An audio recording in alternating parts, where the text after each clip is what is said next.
What's up, my peeps? Joshua Smith here with another episode of Leveling Up with Joshua Smith here in the GSD Mode Network. So hopefully you enjoyed episode 1.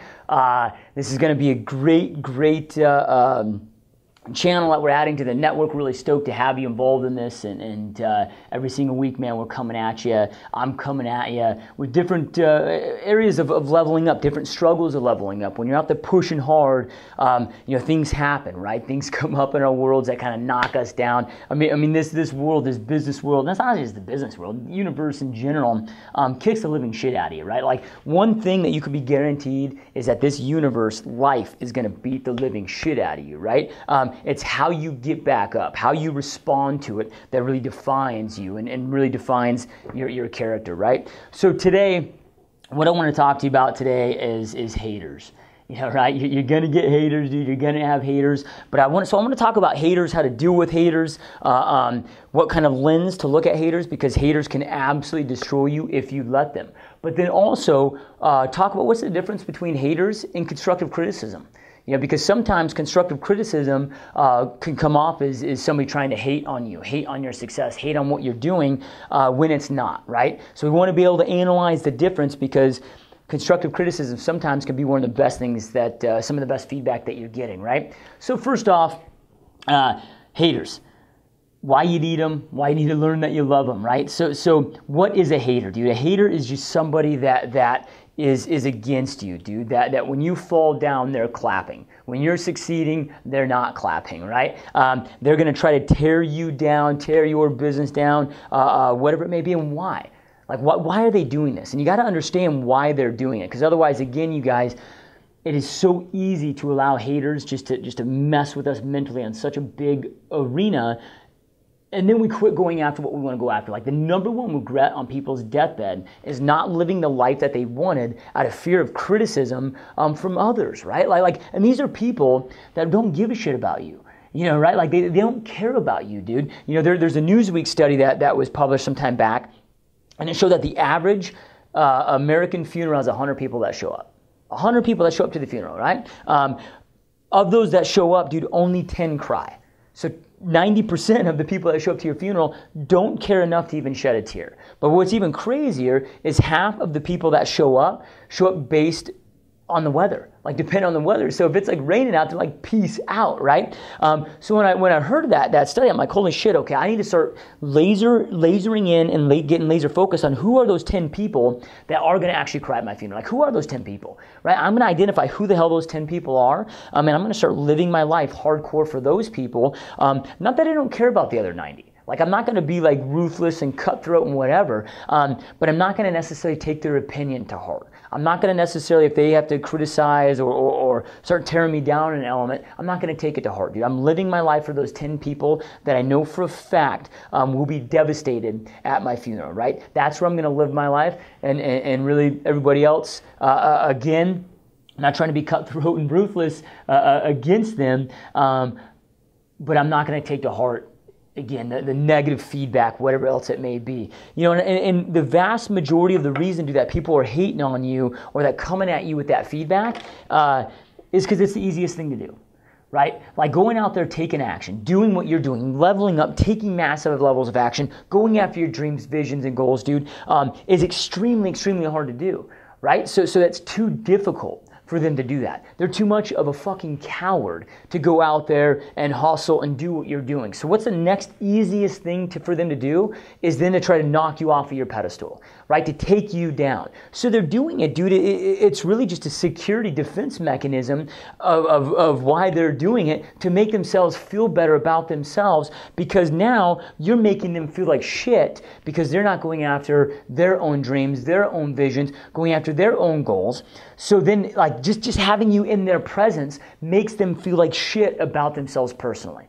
It's like, oh crap, dude, I'm hanging out with this Joshua Smith guy, and man, every time I follow him, like, he's just this positive, motivational guy. He's going after their own stuff, and makes them feel shitty. You're like, why aren't I doing this in my life? So the next easiest thing for them to do, it's easier than going out there and taking the action, because taking the action is very, very difficult, right? So the next easiest thing for them to do, dude, is try to just rain on my parade, man. They're trying to piss on my damn cornflakes, right? Like, knock me off my stool. That's the next easiest thing for them to do. So then, once you understand that, like you start looking at life through this lens where, shit, now I learned to love haters, dude. Like if I don't have any haters in my world, I know I'm not pushing hard enough, right? Like if I'm not getting criticized, if I'm not getting haters, dude, I know I'm not taking enough action. You know, right? Like I know I'm not pushing hard enough. I want haters. I start looking for haters because then I know I'm on the right path. You know, right? And I don't want this to come across like, oh, it doesn't ever affect me because I have haters, right? Like I got this mindset where I never let it get to me. I never let it affect me because I got haters. Dude, I can't speak for everybody else out there, but for me, of course it's always going to affect you. Because sometimes those rock throwers, right? Those rock throwers at your glass house might be, friends, family members, coworkers, people that you like or liked that, are out there doing that, right? So I'm not going to sit there and say that this is easy. However, you just got to understand that it's a reality. It is going to happen. And if you let it get to you, if you let it bring you down, so you start leveling down compared to leveling up, dude, you're never going to hit that element of success that you want. As long as you know, like if I know in my head that I'm doing right? Like if I know in my head that I'm doing right by others, that I'm out there changing lives, that I'm inspiring others, that I'm motivating others, I'm pushing hard, everything I'm doing, of course, is moral and ethical, and I'm pushing hard and making a difference, then I don't give a shit about the criticism. Like I don't care. It comes in. Like every single day, dude, I might get 10 positive messages from all over the planet. People like, hey, you helped me through this rough time, or you help inspire me. You've had this massive positive impact on my life. And then the same day, dude, I get 10 negative messages, saying, oh, you're this and this, tearing me down. So here, I got one today, dude. I'll read it to you guys. I just got one this morning, and this wasn't actually a message. This was a post on an advertisement. Right? So this homeboy, I'm not going to say his full name, but this homeboy named Sheldon goes out there. I've got an ad running out there about how to dominate a mega open house. It's a webinar. One of my businesses, I have a webinar business, right? And the comment he put on my public page was, if you need this joker to tell you how to dominate with open houses, then you probably need another occupation. So I get up, dude. I get up at 3:30 in the morning, right? I get up, I read this, I check my post, I read this. I call it shit, right? That's not always what you want to wake up to. It's an element that exists. I don't like being called a joker any more than you do. Like I know because I get 10 positive messages a day of people that go out and take this free webinar. Hey Josh, I watched this webinar, dude. Went out there and had the most effective open house I've ever had. I got 4 buyers in escrow, and boom, then I get another message after 30 days how they went out there and put $30,000 worth of property commissions in escrow and turned their career around. I'm getting so many of those positive messages. So when I get an asshole, punk ass, comment like this, I don't let it get to me. Now, like I said, I'm not emotionless. Like you still see that, you're like, okay, dude, I don't like being called a joker. But here's the reality of it, dude. I know that I'm out there changing lives. I'm inspiring others. I'm pushing. So the easiest thing for this homeboy to do is to go down and tear me down. And I'm making a judgment here, but I'm going to guess that he has never tasted success in his life, right? So I've got to look at it that way. And how would I know that? I mean, it's a big judgment, but I'm going to take a risk here on that judgment because the people that I know that are uber successful don't have time to take out of their busy days. They're too busy going out there and creating massive level of success for themselves. They're too busy uplifting others. I've never really met a successful person that tears down others. They're too busy uplifting other people, and that's why they're so successful. So because this dude's out there taking time out of his day to tear people down, I know that he's not successful, right? Like, he wouldn't have time to go out there and do this shit. He wouldn't have time to post those messages. So I have to look at it. When you look at it, and here's my thought process when I saw it this morning. You look at it and you're like, oh, okay, shit, man, that kind of sucks. Like somebody would post that on my wall, right? But then my mind goes right there to that. Like, hey, I'm doing what's right. I'm pushing, helping others, changing lives. And again, homeboy here, there's no way that he's successful or ever really had a level of success. Otherwise, he wouldn't be doing this shit, right? The easiest thing for him to do is tear a cat down like me or tear somebody down like you. To knock you off your pedestal, to keep you off of your game, so it makes him feel better about himself, right? So then what do I do, dude? I go out there, I delete it, I ban them, and it's just on. I just go out there and I keep pushing. I'm not going to pull down the ad. But so many people do, and that's why I really wanted to create this today, because this kind of came up this morning and it hit me because I meet so many real estate agents or so many entrepreneurs out there that'll get some of this negative feedback and they just stop. No, you need the negative feedback. The negative feedback shows that you are absolutely on the right path. Take the path, get the negative feedback and go out there and learn to honor it and love it. And again, if you're not getting hated on, dude, that just means you're not pushing hard enough. Now, what is the difference between haters and criticism? And I think that this is critical. I think a cop-out today, an easy cop-out for a lot of people is, oh, dude, they're just a hater. Nah, dude, not everybody's a hater. You know, right? Like I got an email not too long ago from a dude that it was easy to perceive it as a hater. He jumped on one of my webinars, right? And it was literally, hey, I wanted to take your webinar, but in the intro you talked about yourself for X amount of minutes, and I had to jump off. Some of us,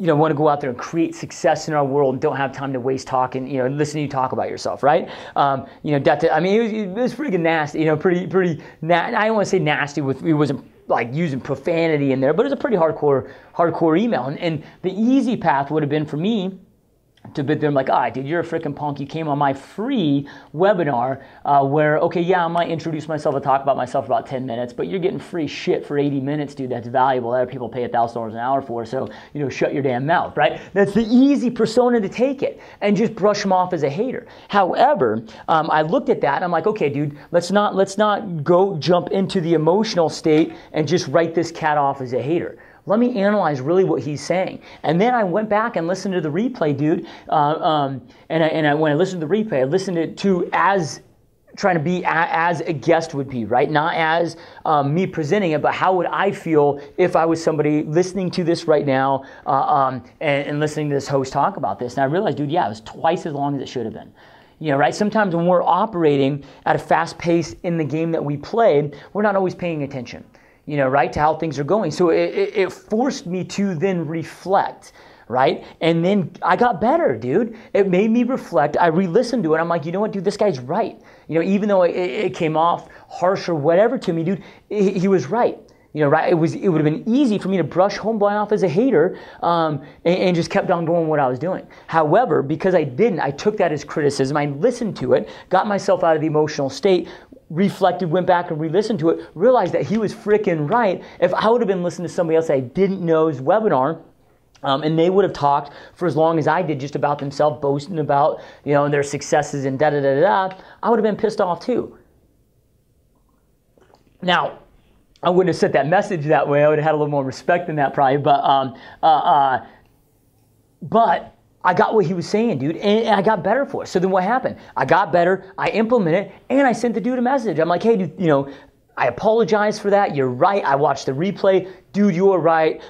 Sent him the recorded replay. I'm like, boom, at this point is where the good content starts. Fast forward through that so you don't have to sit through that painful experience again, rekindle that relationship. And he's like, oh, dude, yeah, you're a really cool, awesome guy. Appreciate you, being a responsible entrepreneur.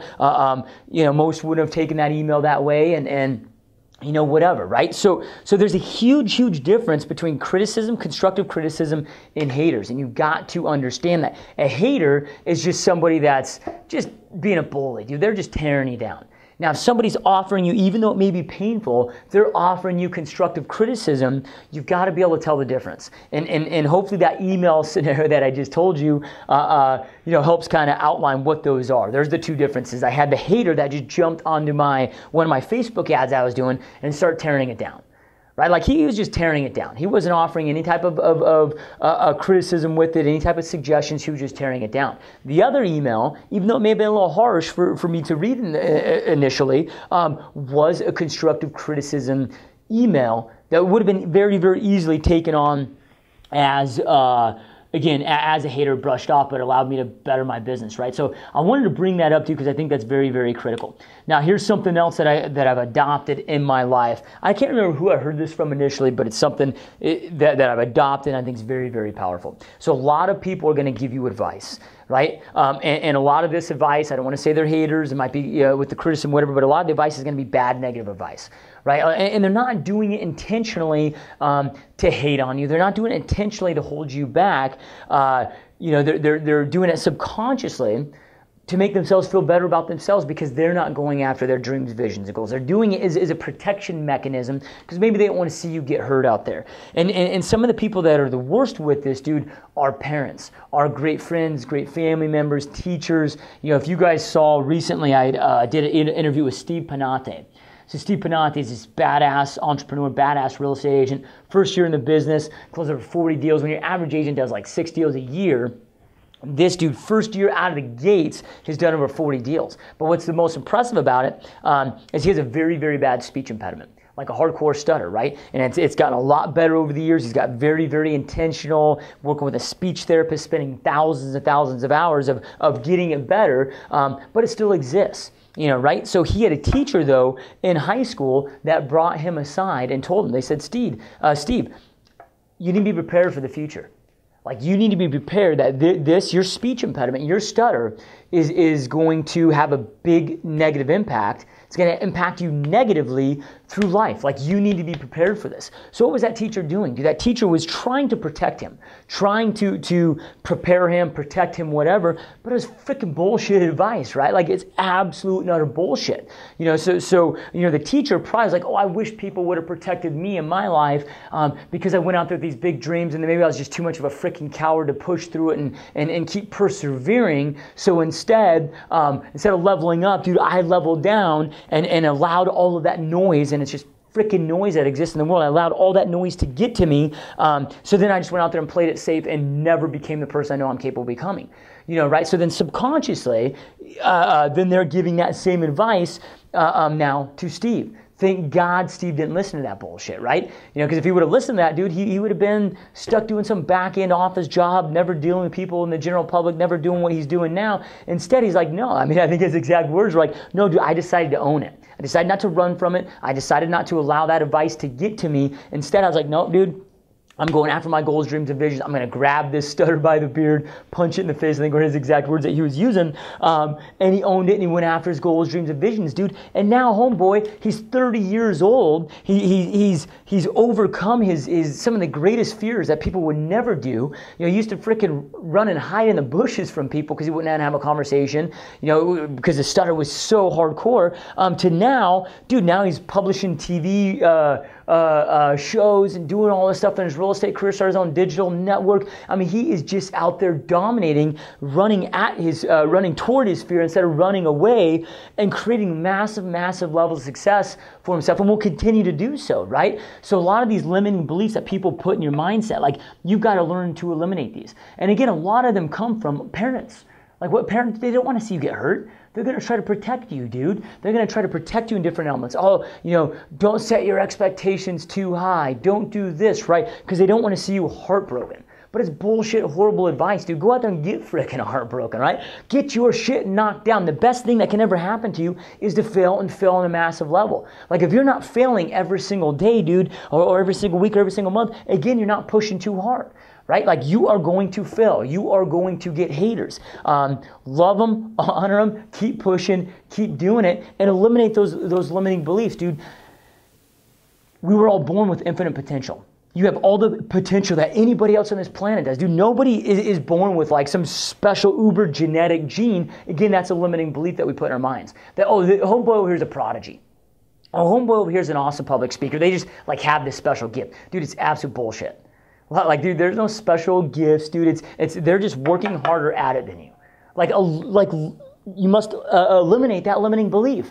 You know, some people look at me, for example, because I'll go out there now and public speak. I'll public speak to thousands of people. You know, I was just asked to be a guest speaker at Infusionsoft's campus to all of their whole entire employees, right? I don't know how many. 600, 700, 800, maybe more that were there. I was asked to come there and be a guest speaker at their quarterly meeting, right? Pump their people up, talk about my story, whatever else it may be. When I was in high school, I used to hate speaking so much. Like, I was the homeboy in high school that I wouldn't even raise my damn hand because I was so afraid of, you know, the haters, the fear, whatever else it may be, that people judging me. Right, being criticized by others in there, by sounding like a dipshit, sound like a, you know, an idiot, whatever. I was freaked out to raise my damn hand to ask a question because I didn't want to sound bad. I knew, though, I got to a point in my life where I knew in order to accomplish what I want to accomplish on this planet, to become the man that I know I'm capable of becoming, to continue to level up, like I've got to be good, and maybe not good, but comfortable. I've got to be able to be good on a public stage, right? I've got to go out there and be able to become a great public speaker. Right? So I knew I had to overcome that fear. I knew I had to do that, dude. I wasn't born with some genetic code where now I can get in front of thousands of people and go out there and look like I can do it effortlessly, right? What did I do, dude? I started at Toastmasters. Right? So I started at Toastmasters. Most people go to Toastmasters so they can learn to speak well. As you can tell from watching all of my shit, I don't speak well, right? I'm not focused on my grammar. I don't really care if I say too many ums or speak perfectly. Dude, it was to overcome my fear strictly of getting in front of people. It's like my first speech, dude, was sitting like this, just looking right here at this piece of paper, my legs shaking, like I couldn't even freaking move. Of course, I didn't get a great grade on it, or however the grading system worked in there. However, my goal was different than others. It was just to get in front of people and do it. My first big speaking gig in front of a couple hundred people, my legs were so wobbly, I'm like, dude, I can't stand. There's no way I'll be able to stand. I'm going to fall out. Like, my ass is going to fall over on this damn stage in front of everybody, right? I had to have them bring up a bar stool for me to sit down. Right? So so I had to overcome that. So what I'm saying with this is never allow that, oh, this person must be a prodigy, or they have this special gift to block you from doing it. It's total bullshit, dude. That's another limiting belief that you must remove from your mindset and just go after there and get it, right? If there's somebody else is accomplishing something that you haven't, just understand it's because they've been willing to put in the work that you haven't been willing to put in. Like, you got to be willing to put in the work. You got to be willing to be disciplined, to take that action, right? Overcome your fears, overcome that fear of rejection, overcome that fear of having haters, overcome that fear of being criticized. Again, the number one regret on people's deathbeds is not going after the life that they wanted, not creating the life that they wanted, out of being fear of being criticized and rejected by others, dude. And when we have all this fear of being criticized and rejected and hated on from people that don't even like us, and that deep down, we don't even fucking like. I think Dave Ramsey has this awesome quote out there. I think it's I don't know the exact quote, so I apologize if I misquote it, but it's like, we spend all this money that we don't have to impress people that we don't like and that truly don't like us. It's this whole keeping up with the Joneses thing, right? We've got to get out of that mindset. So get out of that fear of rejection. Break it down this way. Think about it. If I were to pick up this piece of a phone, if there's a phone right here, I'm here to pick it up, and I'm going to go out there and make 100 business calls. And 98 of them are going to reject me and tell me to get pissed off, right? I've got to overcome that fear of rejection, fear of people hating on me, whatever it may be. But these are people, dude, that if I walked out, if I left the studio right now, walked out on the busy road up here, which is Bell Road, got hit by a car. Do any of those 98 people, would they be at my funeral? No. Would they really even give a shit that I got hit by a car? Now, I'm not saying that I don't have faith in humanity and that they wouldn't care and be like, oh, that's sad. They'd be like, oh, dude, that sucks, that's sad. Hey, where are we going for lunch today? Right? That's it, dude. It's not. I'm not saying that's a bad thing about them. It's just life is so busy today. That's just the way it is. That's the way it exists. So I'm not going to live my life for those people, right? I'm going to live my life and take massive levels of action, create opportunities for the people that do matter in my world, that do care. Those 10 people, like I was telling you about, that are going to cry at my funeral. So anyway, you guys, in order to continue to level up and leveling up in your world, you're gonna get haters. You're going to get people criticizing you, right? Make sure to be good with it, right? I'm not saying it's going to be easy, but you got to be good with it. You got to understand that that's just part of it. I'm not saying it's going to be easy. I'm not saying it's not going to be difficult. It is, but you got to understand that just means you're on the right path. You got to understand that they are just doing it to tear you down and knock you off your pedestal because they're too much of a coward to go out there and push like you're pushing, and ultimately you just make them feel shittier about themselves deep down. So keep leveling up, you guys. This has been episode 2. We'll see you here next week for Leveling Up with Joshua Smith. Again, keep leveling up. Keep doing epic shit out there. Hit me up if you guys need me. If you have any questions, Joshua at gsdmo.com. Hit me up with any questions, you guys. Whether you want them answered on or GSD knowledge round, cool. I'm down with that too. Or if you have personal questions. Hey, Josh, I'm struggling with this right now. What are your recommendations on here? Dude, hit me up here too. I'm here to serve and support you in any way I possibly can. Thank you for watching the show. Have an epic week. Keep dominating, and we'll see you next time.